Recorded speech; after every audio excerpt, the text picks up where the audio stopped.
ట్రైన్లో ఇద్దరు వ్యక్తులు ఎక్కుతారు, పక్క పక్కనే కూర్చుంటారు ఒకే సీట్లో. వాళ్ళిద్దరి మధ్య సంభాషణ ఇలా జరుగుతుంటుంది.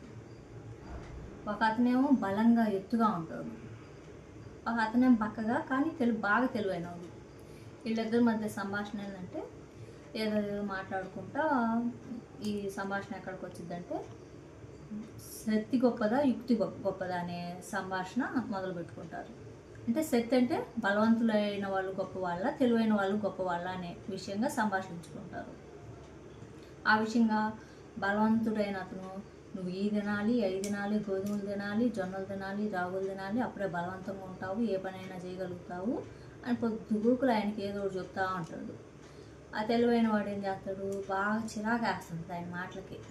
చిరాకేసి కొంతసేపటి తర్వాత అయ్యయ్యో నేను దిగాలనుకున్న స్టేషన్ దాటిపోయింది, మేము ముచ్చట్లలో పడి దిగాలనుకున్న స్టేషన్ దిగలేకపోయాను, దాటిపోయానని గబా గబా చైన్ లాగబోతాడు.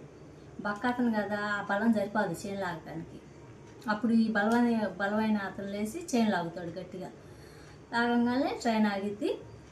టీసీ ఎవరు వస్తారో, చైన్ ఎవరు లాగారని అడుగుతాడు. అయితే అందరూ ఆ బలవంతుడు అతని పేరు అతనికి వెళ్ళి చూపిస్తారు.